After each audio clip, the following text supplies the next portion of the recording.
will lose.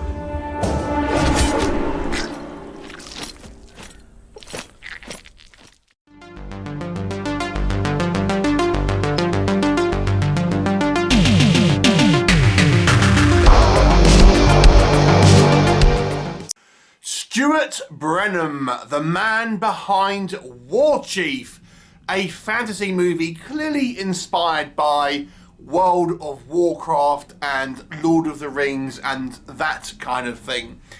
Now, Brennan actually has done a few kind of historical fantasy movies. I've reviewed one called Kingslayer, which I kind of liked, but this is a full-on kind of sword and sorcery fantasy movie, not a historical movie at all. Now, what's the story? It focuses on a group of guardians, kind of like effectively bodyguards, if you like, and they are escorting this messenger who has an important message for the king, and he can only tell it to the king. Along the way, there seems to be a war chief, basically an orc, in the area, and they haven't seen orcs for a long time, so they're obviously somewhat kind of like in disbelief. And this obviously is not a good portent, as there's clearly something going on. And we follow our group as they are trying to escort this kind of messenger. Along the way, we obviously have orc and other orcs as well. We have kind of disease-ridden kind of lepers. We have zombies. And we have kind of like a little bit of betrayal and that kind of thing going on as well. What will happen? You have to watch the movie and find it out. So let's discuss. Now, this is a low-budget movie. There's talks of kind of Ents and Wyverns and things like this. We don't really see any of that. But it's painting the world to be somewhat of a kind of a rich fantasy tapestry. But it only has a limited budget. And I kind of like the fact that, you know, it's trying to build out the world. I would rather it didn't have completely kind of like rubbish on the screen, and then we instead kind of use our writing skills to write around it, and we only kind of concentrate the things we can do with a reasonable kind of level of realism. Because this movie takes itself very seriously. It's kind of definitely, I think, a movie made for, you know, hard fans of the kind of the genre. Now, Brennan, as I say, has done lots of kind of like medieval style films, if we can call it that. So he's clearly a fan of this kind of thing, and he's taking it very seriously. And I think he's making it for fans who take that stuff very seriously. There is an element of fun. It's some of the kind of the weapons are very over the top. There is a little bit of humour here and there, but for the most part, it's taken pretty seriously. And character development is clearly at the forefront of Brennan's mind here, having a very kind of large backstory in regards to the central character, and even our orc as well. We try and get his character a little more fleshed out as well, even though he's kind of diametrically opposed maybe to what the human thinks. He gets his own kind of like level of characterization as well. Now, one thing I really appreciate in the movie Kingslayer, which is the other movie I have reviewed, or one of the movies I reviewed from Brennan, is a really kind of like pretty good eye at cinematography, and it's true of this movie. Now, we do use both kind of the natural environment and also kind of CGI enhanced backgrounds, but there's a pretty decent kind of level of cinematography with these kind of like, you know, various kind of like B-roll and things like that, establishing shots, and it really does make it feel like you're kind of in this kind of fantasy land. Some of them look a little bit kind of computer generated, I'm not gonna lie, when I say a little I mean a lot, but yeah, nonetheless, again, I'm a little bit forgiving with budget and that sort of stuff. But I did quite appreciate, even when it's just a natural environment, a pretty good eye, like a soft focus gives it this kind of ethereal kind of feel. You know, we have, you know, Brennan's character kind of running through the forest, and it's all kind of like hazy. It looks kind of very kind of like fantasy-like, and so I kind of appreciated the cinematography here. So that was you know, pretty good. And the kind of like the costuming, it's kind of fantasy-like. I think if you like stuff like World of Warcraft, it's a little bit exaggerated. Like some of the kind of the armor is kind of a little big, and the weapons are kind of, you know, over-exaggerated, a little bit unwieldy. But you know, it's kind of a stylistic kind of choice that gives it a kind of you know, a certain kind of, you know, flavour of itself. And there's definitely an attempt to kind of like have a mythology based on this kind of world, and you know, there's various kind of like different types of like beliefs in regards to certain magic and things like this, and different kind of paths that one would take that could lead you to different skills and stuff. And so it's definitely kind of trying to kind of build out this kind of world, and there is this kind of like two sides to the story kind of message that we have as well in this movie.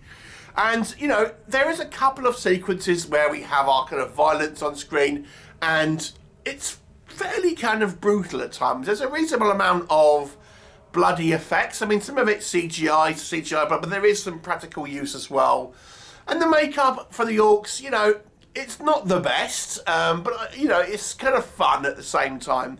And they've even tried to do things like create the orcs' own language, you know, so they kind of speak their own sort of like fantasy language and things like that. So again, you just have that kind of, that level of commitment from the kind of the filmmakers. Right, so let's talk about what does not work, and I am going to take you to school. Let's talk about communication, and let's talk about non-verbal communication, and why I'm telling you this will become apparent in a minute. So, non-verbal communication, facial expressions, body language, things like this, eye contact. This basically amounts to 65% of understanding in communication.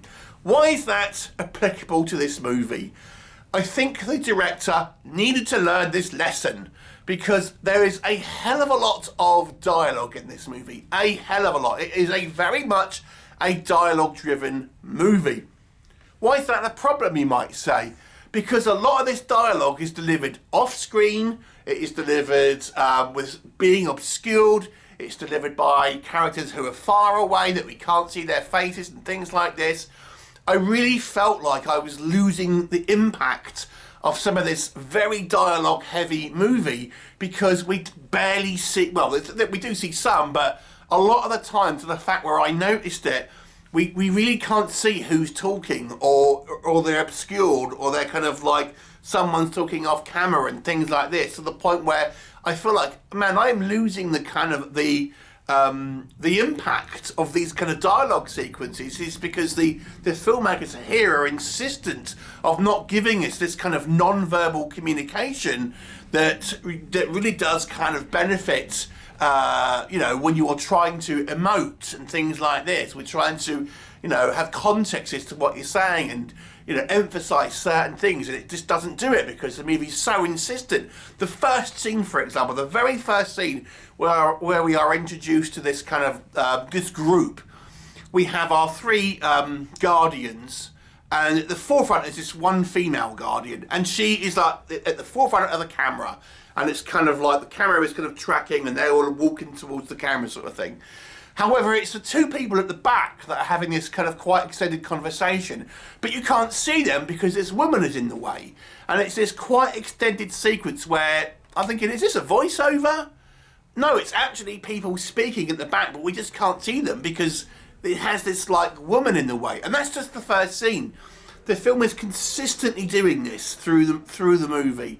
And there are sequences that, there's a lot of flashbacks in this movie, and there's kind of lots of kind of like, you know, monologues of people, and then that will kind of transpose over other scenes. And thinking, is this someone talking again, or is this a monologue? That whole thing is poorly done, but it's not the only problem. The other issue here is that there's a lot of kind of like whispering, or there's kind of like music playing over the kind of the dialogue. So it's really hard to be engaged with the dialogue.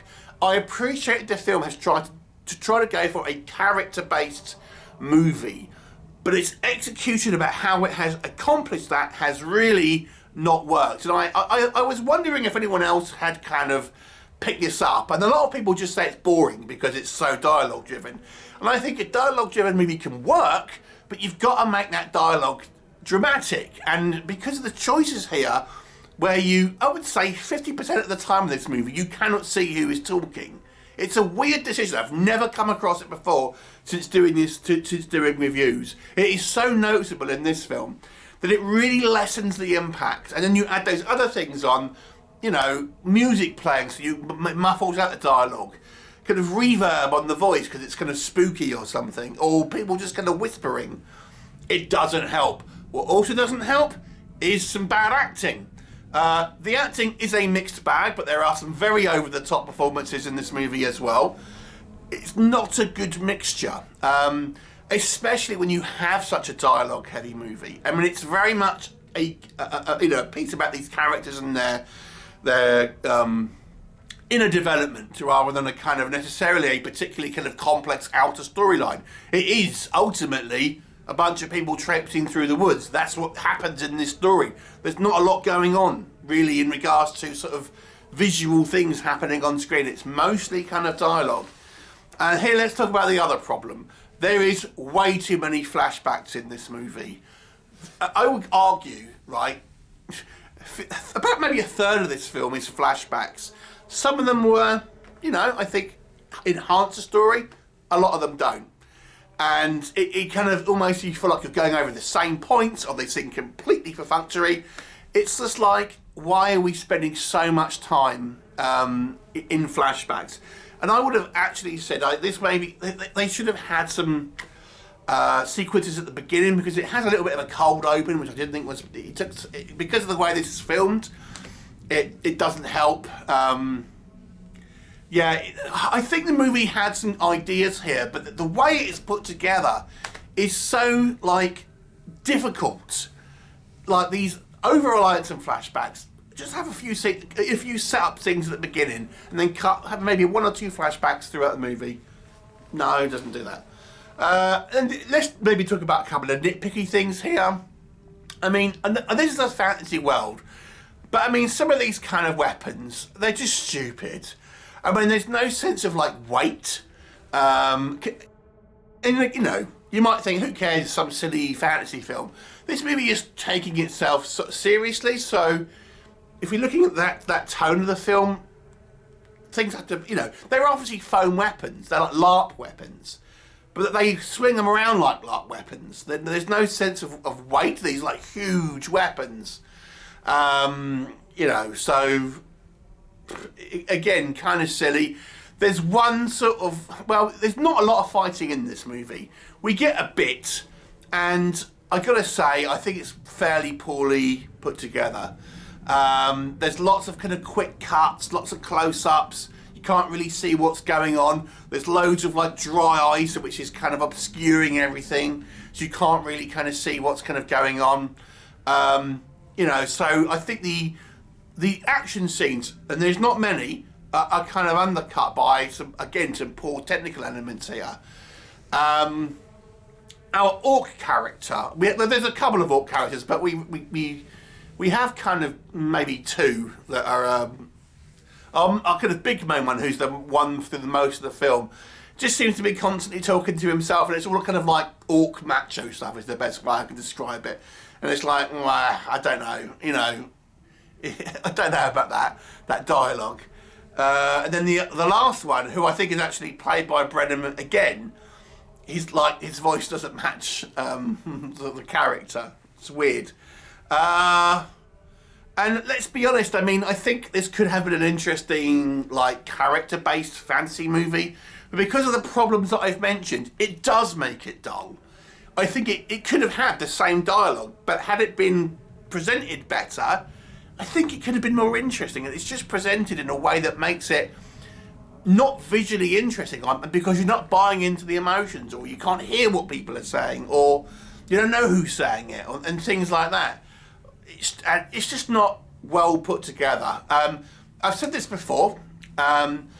The problem sometimes is where you have one creative force behind a film. Stuart Brennan, writer, producer, star, you know, he's got many hats on this movie, and I've said it loads of times. You need to have people that are going to push back at you on these indie films. Someone's going to say, look, I think, Stuart, maybe we could do this a little better. I don't think that's going to necessarily work. But this is the problem with the indie films, is that no one ever says that, because there's one guy in charge and no one wants to say no to him. Even doing, you know, well, it's just a problem. And I wish people would ask for criticism. Sort of a piece of advice I would say with anything, ask for criticism. Anyway, so how to rate this movie? You know, I think it had the basis of being interesting, but its execution, it isn't interesting. Visually speaking, I think it's, you know, it's nice to look at, and there are some elements that I think you can enjoy. But it's a missed opportunity at the end of the day. I'm going to give it a 4 out of 10. Have you seen it? What did you think? Leave me a comment and I'll look forward to seeing you next time.